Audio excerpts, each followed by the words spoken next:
अस्सलाम वालेकुम। Hello viewers, कैसे हैं आप? उम्मीद करती हूँ आप बिल्कुल ठीक होंगे। शुरू करते हैं। दिल तुझको दिया किस्त नंबर 44, शाइस्ता नावल्स। माजी सिप्तान बलोच रैश ड्राइविंग करता हुआ बलोच पैलेस में दाखिल हुआ और तन फन करता हुआ अपने रूम में घुस गया। वो अपने सांसों को बहाल करता हुआ हाथ में मौजूद शापर को बेड पे उछाल गया और अपने माथे को मसलने लगा। फिर यकदम ही वो वार्डरोब के करीब पहुंचते उसको खंगालने लगा कि कुछ मिनट बाद मतलूबा चीज़ मिलने पे वो एकदम ही वार्डरोब को खुला छोड़ते सोफे पे बैठ गया और एक सिगरेट निकालते वो अपनी पॉकेट से लाइटर निकालता सिगरेट को सुलगा गया और अपना सर सोफे की पुश्त पे टिका गया। अब उसे कुछ सुकून मिल रहा था। उसने सिगरेट कभी नहीं पी थी, लेकिन इकराम खान के जाने के बाद उसे सिगरेट की बहुत बुरी लत लग गई थी और वो हमेशा पी के सुकून महसूस करता था। और इस बात से साहिर समेत उसके घर वाले सब अनजान थे। वो पीने में इस कदर मगन था कि उसे रूम में किसी की आहट भी ना सुनाई दी। सिप्तान, तुम सिगरेट पी रहे हो क्या? किसी निस्वानी आवाज़ पे वो अपनी आंखें खोलता सामने देखने लगा, जहाँ नायला हल्के आसमानी कलर सूट में बाल खुले छोड़े उसके रूम में ठहरी थी। सिप्तान को गुस्सा चढ़ा कि किसी की इतनी हिम्मत नहीं होती थी कि उसके कोई रूम में कदम रखे, और ये लड़की कैसे उसके रूम में आ सकती है? तुम यहाँ का क्या करने आई हो? वो उसे कड़े तेवरों से घूरते हुए पूछने लगा तो वो हल्का सा मुस्कुराई। वो तुम इतने गुस्से में आए तो तुमने सोचा कि मुझे तुम्हारी ज़रूरत होगी, राइट? सिप्तान उसकी बात बीच में ही काटता उससे पूछते हुए सवाल गो हुआ तो वो गहरा मुस्कुराई और उसकी तरफ अपने कदम बढ़ाने लगी। हाँ, तुम्हें मेरी ही ज़रूरत है। कब तक ऐसे बचोगे? कितनी बार कह चुकी हूँ और आज फिर कहती हूँ, मुझसे शादी कर लो। प्यार करती हूँ तुमसे। वो उसके करीब होते नीचे उसके घुटनों के करीब बैठते बोली तो वो अचानक से करंट खाते उससे दूर हुआ। Get lost. और कड़े तेवरों से घूरते हुए कहा, तुम्हें तरस क्यों नहीं आता? प्यार करती हूँ तुमसे, समझ में नहीं आता तुम्हें? वो एकदम चिल्लाते हुए जुनूनी भरे अंदाज में गोया हुई तो वो उसके करीब होता उसकी आंखों में आंखें गाढ़े सख्त लहजे में बोला, मैंने कभी तुमसे प्यार नहीं किया और ना कभी तुम्हारी हौसला अफजाई की। और दूसरी बात, तुम मेरी सिर्फ कज़न हो और उससे बढ़कर कुछ नहीं, और ना कभी कुछ बन सकती हो। आइंदा इस रूम में मेरी इजाज़त के बिना कदम भी नहीं रखोगी। वो उसका हाथ पकड़ता उसे कमरे से बाहर खड़ा करते सख्त लहजे में तंबिया करते उसके मुंह पे डोर लॉक कर दिया। नैला ने अपनी आंखों से आंसू साफ करते उसके कमरे के दरवाजे को घूरते कहने लगी, अगर तुम्हें मैंने अपना ना बनाया तो मेरा नाम भी नैला नहीं। और तनफन करती वो घर से निकलती चली गई। हाल शनाया अपने बालों को कैचर में कैद किए सिंक के आगे खड़ी आईने में अपना अक्स घूर रही थी, जहां उसकी आंखों के नीचे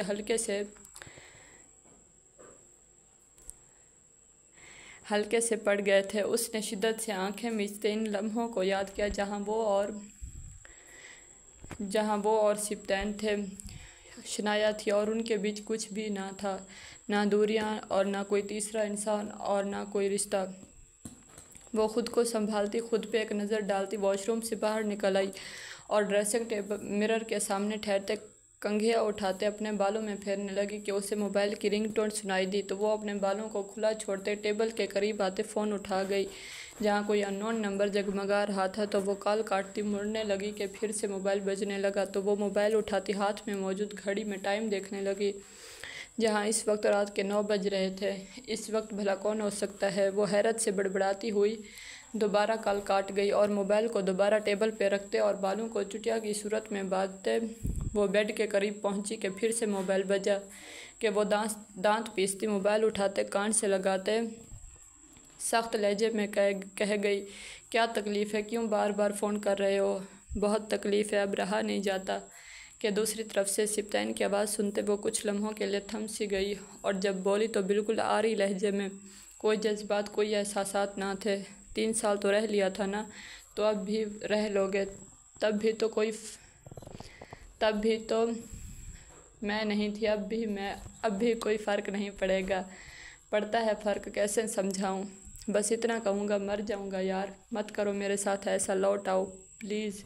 कि दूसरी तरफ से दर्द भरी आवाज़ सुनते उसकी आंखों से आंसू झरने की सूरत में बहने लगे कि वो खुद को मजबूत करती کال کاٹتی بیڈ پہ اچھال گئی اور اپنی سانسوں کو اعتدال پہ لاتی کمرے سے منسلک بالکنی کی جانب بڑھ گئی کہ ٹھنڈی ہوا اس کے وجود سے ٹکراتی اسے کپکپانے پر مجبور کر گئی تو وہ اپنے گرد ہاتھوں کا حصار بناتی اپنی نظریں سڑک پہ مرکوز کر گئی کہ کچھ لمحوں کے لیے وہ بالکل سن ہو گئی، کیونکہ رات کے اس ٹائم سبطین بلوچ اپنی گاڑی سے ٹیک لگائے سگریٹ کو اپنے ہونٹوں میں دبائے شنایا پہ اپنی نظریں جمائے ٹھہرا تھا کہ شنایا لمحوں کے ہزاروں حصوں میں ہوش میں آتی نیچے صحن میں اپنی نظریں دوڑانے لگی جہاں اندھیرے کے سوا اسے کچھ نظر نہ آیا۔ وہ گھبراتی ہوئی واپس مڑتی بیڈ کے قریب آتی موبائل اٹھا گئی اور اسی نمبر پہ کال ملاتی کان سے لگا گئی اور بنا ایک پل کی بھی دیری کیے کال دوسری طرف سے اٹینڈ کر لی گئی تھی۔ کیا چاہتے ہو؟ کیوں بدنام کرنا چاہتے ہو؟ وہ ایک دم کال اٹینڈ کرنے پہ دبا دبا سا گھرائی۔ تمہیں چاہتا ہوں، باخدا کبھی تمہارا برا نہیں چاہا تو خدا کے لیے یہاں سے چلے جاؤ، آئندہ کبھی مت آنا، میری زندگی سے ہمیشہ کے لیے چلے جاؤ۔ اتنا سنتے ہی دوسری طرف سے کافی دیر تک خاموشی چھائی رہی اور جب بولا تو سخت لہجے میں وارننگ کرنے والے انداز میں بولا، تم ابھی اور اسی ٹائم نیچے آ رہی ہو ورنہ میں خود چلا آؤں گا۔ تم ایسا نہیں کر سکتے، میں کر سکتا ہوں اور تم جانتی ہو تمہارے معاملے میں کتنا جنونی ہوں۔ شنایا نے غصے سے کال کاٹتے بری طرح سے گھورا جو کسی طور پر بھی سکون نہیں دے رہا تھا اور واپس روم میں آتی ایک شال نما چادر اٹھاتی اپنے اوپر اچھے سے اوڑھتی روم سے باہر نکل گئی۔ سبطین مال سے واپس آنے کے بعد سے بہت ڈسٹرب رہنے لگا تھا، اسے ایسے فیل ہوتا تھا کہ جیسے اس سے اس کی کوئی قیمتی چیز چھین کے لے جا رہا ہو، جیسے اس کے جسم سے اس کی روح کو جدا کر رہا ہو۔ سارا دن اس نے بیزاریت میں گزار دیا کہ اچانک اس کی نظر اپنے کمرے سے منسلک ایک الماری نما دروازے پہ گئی تو وہ حیران ہوتا اس کے قریب پہنچتا اسے کھولنے کی کوشش کرنے لگا، لیکن شاید لاک ہونے کی وجہ سے اس سے کھل نہیں رہا تھا تو وہ وارڈروب کے قریب پہنچتے اسے کھولتا، لاکر میں پاسورڈ لگاتا آن کر گیا اور وہاں سے ایک چابی کا گچھا نکالتے واپس اسی چھوٹے سے الماری نما دروازے میں گھسا گیا تو وہ کھلتا چلا گیا۔ اسے حیرت ہوئی کہ اس نے ان 3 سالوں میں کیا کبھی اس دروازے کے قریب نہیں آیا یا شنایا کے متعلق وہ سب کچھ بھول گیا تھا۔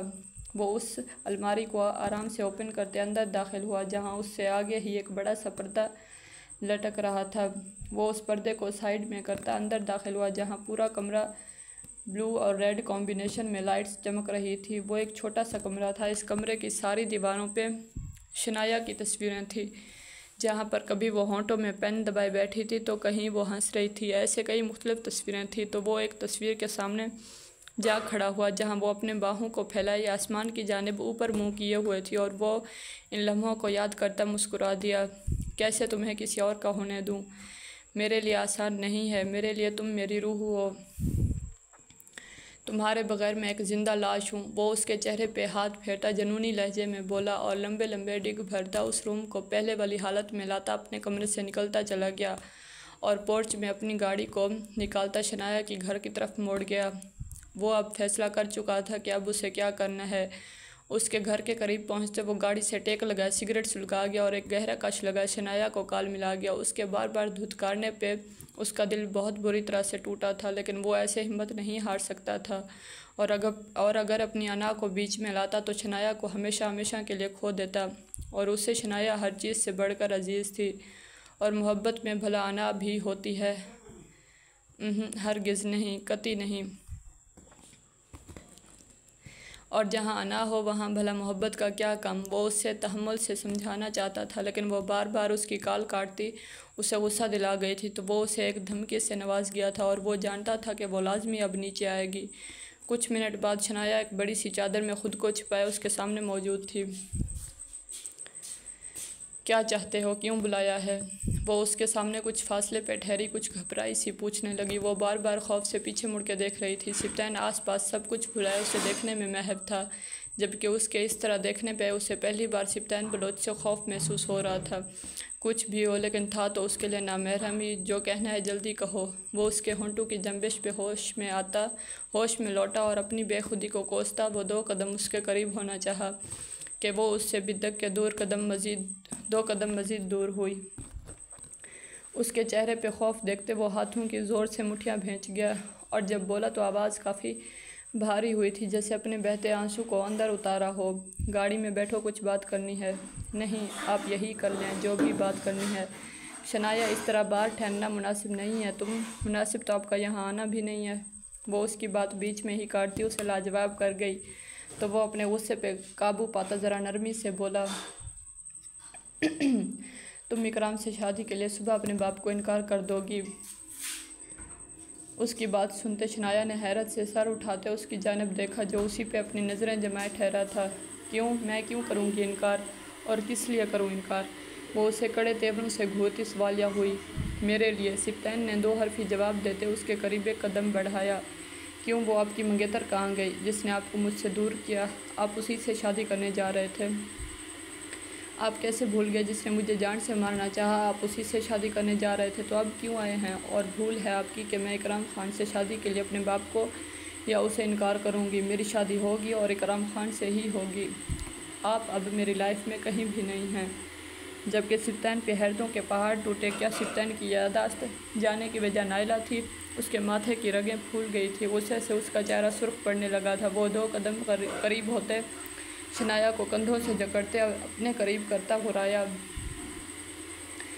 तो तुम्हें जिस इंसान ने मुझसे दूर करने की कोशिश की है, कसम खुदा की छोड़ूंगा नहीं उन्हें, और तुमसे दस्तबरदारी भी कभी नहीं करूंगा। सुबह इनकार करोगी तो तुम्हारे लिए अच्छा है, वरना मेरी मौत की ज़िम्मेदार सिर्फ तुम होगी। मैंने अपनी लाइफ में बस तुम्हें चाहा है और ज़िंदगी के आखिरी सांस तक तुम्हें ही चाहता रहूँगा। पर अफसोस तो इस बात का है कि तुमने कभी चाहा ही नहीं। अगर चाहती, मेरी तरह पागल होती तो आज मेरा साथ देती। हाँ, नहीं करती प्यार। वो एकदम ही उसके हाथ झटकती उससे दूर हुई और भागते हुए अपने घर के अंदर घुस गई। जबकि सिप्तैन बलोच कितने लम्हे बुत बना खड़ा रहा। उसकी आंखें बेतहाशा सुर्ख हो रही थी। वो अपने गुस्से पे काबू पाने की कोशिश करता अपनी एक टांग को गाड़ी से किक कर गया। इससे भी उसका गुस्सा कम ना हुआ तो वो अपने बाल नोचने लगा, और फिर कुछ सोचते हुए वो एक नज़र घर पे डालता अपनी गाड़ी में बैठता वहाँ से निकलता चला गया। शनाया भागती हुई रूम में दाखिल होती, दरवाज़ा लॉक करती, बुरी तरह से रोती बैठती चली गई। अब वो बुरी तरह से फंस चुकी थी। एक तरफ उसका बाप था जिनका वो गरूर थी और वो उनका गरूर नहीं तोड़ सकती थी, और दूसरी तरफ उसकी ज़िंदगी, उसकी मोहब्बत थी। वो सिप्तैन को आज धुतकार आई और वो जानती थी कि वो उसके मामले में बिल्कुल ही पागल हो जाता है, और अब ना जाने वो कैसा कहर ढाएगा। शनाया अपना सर घुटनों में छुपाती रोती रही, और उसने आज अपने बाप और उनका मान चुना था। वो एक बेटी थी और उसके लिए इतना आसान नहीं था खुद से जुड़े अपने अजीज़ रिश्तों से मुंह मोड़ना। लेकिन अब भी उसके दिल में एक डर था कि सिप्तैन इतनी जल्दी उससे दस्तबरदार नहीं होगा। वो आज जी भर के अपनी मोहब्बत की मौत पे मातम करना चाहती थी, जिसका वो खुद अपने हाथों से गला घोंट चुकी थी। कल की सुबह भी इंतहाई उदास थी। आज मौसम में एक अजीब हबस दाखन की छाई हुई थी। वहीं हम खान मेंशन में अपनी नज़रें दौड़ाएं, जहां हरीम इकराम खान के रूम के बाहर खड़ी अपनी उंगलियां चटखा रही थी। कभी वो हाथ उठाती नॉक करने के लिए, कभी वो हाथ पीछे कर लेती। उस दिन के बाद से दोबारा उसका इकराम खान से सामना नहीं हुआ था। वो खुद ही उससे कतरा के रहने लगी थी। वो जानती थी कि इकराम खान को फ़र्क नहीं पड़ा होगा, लेकिन वो बहुत तड़पी थी। और आज नाश्ते के दौरान वो बी से सुन चुकी थी कि आज इकराम खान अपने ऑफिस नहीं जा रहा, तो वो उसके एक दीदार के लिए भागती हुई आई, और अब वो परेशान सी उसके कमरे के बाहर ठहरी थी, इसी कश्मकश में कि वो अंदर कहेगी कि वो क्या करने आई है। अभी वो हाथ उठा ही रही थी दस्तक के लिए कि दरवाज़ा खुला और इकराम खान वाइट शर्ट और ब्लू जीन्स में बाहर निकला। बालों को जेल की मदद से सेट किया गया था। उसे सामने देखते ही वो सब कुछ पस पुष्ट डालते उसे तकने में महव हो गई कि इकराम खान के इसके आगे चुटकी बजाने पे वो होश में आती अपनी नज़रें नीची कर गई। इकराम खान अब काफ़ी खुश रहने लगा था, और उसने आज एक मखसूस काम के लिए ऑफिस से लीव की थी। वो फ्रेश होता, अपने बालों को सेट करता रूम से निकलने लगा कि हरीम को अपने रूम से बाहर खड़े देख वो हैरान हुआ। आज बहुत दिनों बाद वो उसे अपने रूबरू देख रहा था, जो लाइट ब्लू कलर के सूट में अपने बालों को खुला छोड़े, अपने गले में दुपट्टा डाले, अपना सोगवार सा हुस्न लिए उसके सामने ठहरी थी। वो बहुत खूबसूरत थी, लेकिन इकराम खान के लिए ना तो वो अहमियत रखती और ना उसका हुस्न। उसे खुद को तकते देख वो उसके आगे चुटकी बजा गया, जो फ़ौरन से अपनी नज़रें झुकाती फिर से अपनी उंगलियां चरखाने लगी। अंदर आ जाओ। तो इकराम खान उसे बेजारियत से तकता साइड में होता उसे रास्ता दे गया, जबकि हरीम पे तो आज हैरतों के پہاڑ ٹوٹ پڑے تھے۔ وہ حیرت سے اسے تکتی منہ کھول گئی، جبکہ اکرم خان نے کافی چڑچڑے انداز میں اسے کہتے روم کے اندر چلا گیا، جب ہوش میں آ جاؤ تو آ جانا۔ تو وہ اپنی نظریں نیچے کیے اس کے پیچھے روم میں داخل ہوئی، جہاں وہ صوفے پہ بیٹھا اسے نہارنے میں مصروف ہو چکا تھا۔ حریم اپنی نظریں اٹھائے اس کی طرف دیکھا جو اسے ہی گھور رہا تھا، تو وہ دوبارہ سے اپنی نظریں جھکا گئی۔ محترمہ صاحبہ، کچھ کام تھا؟ وہ آپ سے کہنے آئی تھی کہ آپ ناشتہ کریں گے؟ اکرم خان نے ایسے گھورا جیسے کہہ رہا ہو، سیریسلی؟ وہ آپ نے ناشتہ نہیں کیا تھا نا، تو اس لیے مجھے جب ناشتہ کرنا ہوگا میں خود کر لوں، اب تم جا سکتی ہو۔ وہ نرمی سے بولتا ڈریسنگ میرر کے سامنے آتے پرفیوم اٹھاتے خود پہ اسپرے کرنے لگا، جبکہ حریم اس کی اس قدر نرمی سے بات کرنے پہ بے ہوش ہو جانے کو تھی۔ وہ جانے کے لیے مڑتی کہ اکرم خان کے لفظوں نے جیسے اسے ساکت کر دیا۔ اس نے مشکل سے اپنے بہتے آنسو کو حلق سے اندر اتارا۔ مجھے مبارک نہیں دو گی؟ میری منگنی ہو رہی ہے۔ بہت مبارک ہو آپ کو۔ وہ ٹوٹ ٹوٹ کے الفاظ بامشکل ادا کرتی جانے لگی کہ اکرم خان اس کے سامنے اس کا راستہ روک گیا۔ تم بہت اچھی ہو حریم، پھر آپ کیوں نہیں اپنا لیتے مجھے؟ اس کی اس بات پہ اکرم خان اپنے لب بھینچ گیا۔ تمہاری شادی ایک اچھے لڑکے سے خود کرواؤں گا، آپ سے تو اچھا نہیں ہوگا۔ وہ روتے ہوئے اس کی آنکھوں میں دیکھتے بولی، تو اکرم خان نے اپنی نظریں چرا لی۔ دیکھو حریم، میری تم سے کوئی دشمنی نہیں ہے، تم ایک اچھی لڑکی ہو، لیکن میں تم سے شادی نہیں کر سکتا۔ تمہاری شادی میں خود اپنے ہاتھوں سے کرواؤں گا، کسی اچھے لڑکے سے جو تمہارے لائق ہو اور تمہاری قدر کرے۔ وہ معمول سے ہٹ کے اسے کافی نرمی سے سمجھا رہا تھا، کیونکہ وہ پاگل لڑکی اسے پاگلوں کی طرح چاہتی تھی اور وہ اپنی وجہ سے اس کی زندگی خراب نہیں ہونے دینا چاہتا تھا۔ اگر آپ کی محبت نے آپ کو شکست دی تو آپ میرے ہو جائیں گے کیا؟ مجھے اپنا لیں گے کیا؟ اکرم خان جو اس کی آنکھوں میں آنکھیں ڈالے اسے محویت سے تک رہا تھا کہ اس کی بات سنتے اس کا چہرہ غصے سے سرخ پڑنے لگا اور ماتھے پہ بے شمار بلوں کا اضافہ ہو گیا۔ اسے اپنی ضبط کی تنابیں ٹوٹتی ہوئی محسوس ہوئی۔ وہ غصے سے اپنے ہاتھوں کی مٹھیاں بھینچ گیا۔ جاؤ، وہ زور سے غرایا کہ اس کے قریب ٹھہرتے وہ اچھل ہی تو پڑی تھی۔ جاؤ جاؤ یہاں سے، آئندہ اپنی شکل مت دکھانا مجھے۔ وہ اچانک اس کے قریب ہوتا اس کے بازو کو زور سے پکڑتا غرایا کہ حریم اس کی اس قدر غصے پہ اس کی ہچکیاں پورے روم میں گونجنے لگی۔ اکرم خان نے اسے ایک جھٹکا دیتے کسی اچھوت کی طرح اسے خود سے دور اچھالا کہ وہ گرتے گرتے بچی۔ گیٹ لاسٹ، اور اسے نکل جانے کا بولتے واش روم کے اندر گھس گیا۔ حریم اس قدر ذلت پہ وہ ڈھیروں آنسو بہاتے روتے ہوئے اس کے کمرے سے نکلتی چلی گئی۔ اکرم خان واش روم میں داخل ہوتا کپڑوں سمیت شاور کے نیچے کھڑا ہو گیا۔ حریم نے جو اس سے کہا تھا اسے ایسا لگا جیسے شنایا نے واقعی اسے شکست دے دی ہو۔ وہ اپنی محبت سے شکست نہیں کھا سکتا تھا۔ وہ غصے سے مٹھیاں بھینچتا زور سے دیوار میں دے مارا اور زور زور سے لمبی لمبی سانسیں بھرتے وہ خود کو سنبھالنے لگا۔ جاری ہے۔ پلیز لائک کریں، کامنٹ کریں اور سبسکرائب کریں۔ آپ کے سپورٹ کی بہت ضرورت ہے مجھے۔ Thank you.